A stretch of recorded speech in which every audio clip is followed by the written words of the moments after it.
आदरणीय भौणी मैंने एवं श्रद्धेय भाई मैंने सावित्री रीडर्स फाउंडेशन आज 10वां वार्षिक उत्सव यही उपलक्षे आप मान समस्त को हार्दिक श्रद्धा शुभेच्छा एवं कृतज्ञता स्वागत करुच्ची तथा अभिनंदन जनाऊँगी।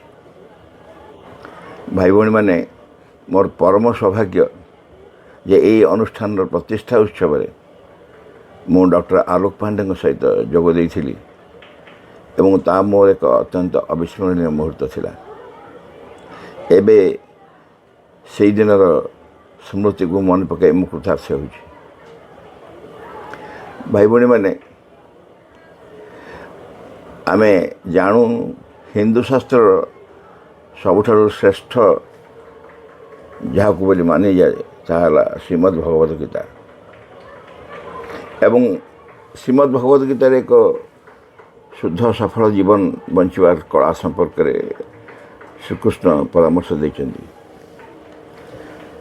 एवं शेषे से कहते सर्वधर्मान परित्यज्य मामेकं शरणं व्रज अहं त्वं सर्व पापेभ्यं मोक्षयिष्यामि मा शुच।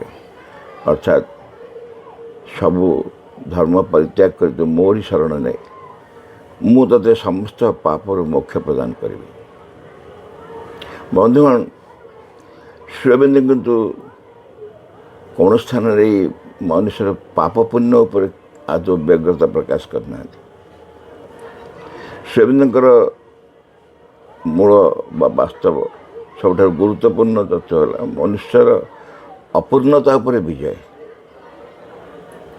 एपर्यंत मनुष्य जो अवस्था सृष्टि हो पहुँची तार श्रेष्ठ अपूर्णतार सब बड़ अपूर्णता है मृत्यु एवं मृत्यु उपरे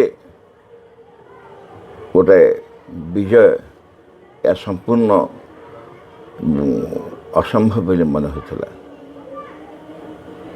कहीं जने मृत्यु अनिवार्य नुह बोली कहवा संभव नथिला। आज तक मात्र सावित्री महाकाव्य श्रीअरविंद यही सिद्धांत उपनीत हेले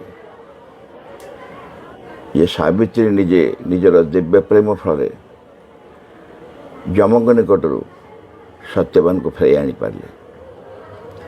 दिव्य प्रेमर मुख्य कार्य मुख्य दायित्व है मृत्यु पर विजय लाभ करवा। एपर्यंत संसार में जेहेतु दिव्य प्रेम प्रतिष्ठा ही नहीं तेणु मृत्यु अनिवार्य बोली समस्ते भावुँ किंतु अतिमान शक्ति यह मध्य अवतरण कर सारी।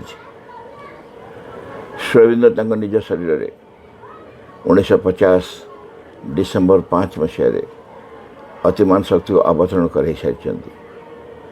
ताहा एक संभावना ही नहीं ताहा एक संपूर्ण वास्तव घटना एवं यही दिव्य प्रेम वर्तमान पृथ्वी में क्रिया करने आरंभ कर धीरे धीरे ताहा व्यापक व्यापकतर हो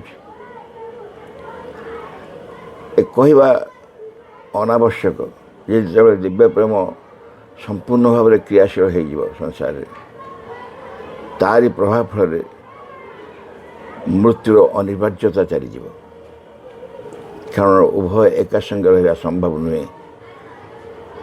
दिव्य प्रेम जो जगह दिव्य प्रेम प्रतिष्ठा हो मृत्यु अनिवार्य होना एवं आमे सावित्री महाकाव्य यही वास्तवता ही शिक्षा करूँ।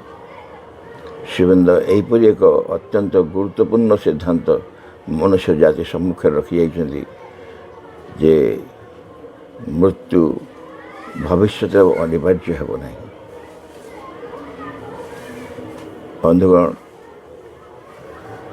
ऑडियो माध्यम मोर सामान्य किसी वक्तव्य आपण निकट रखिली निजे व्यक्तिगत भाव में उपस्थित न रही यही एक धृष्टता करुथुवारु क्षमा चाहूँगी।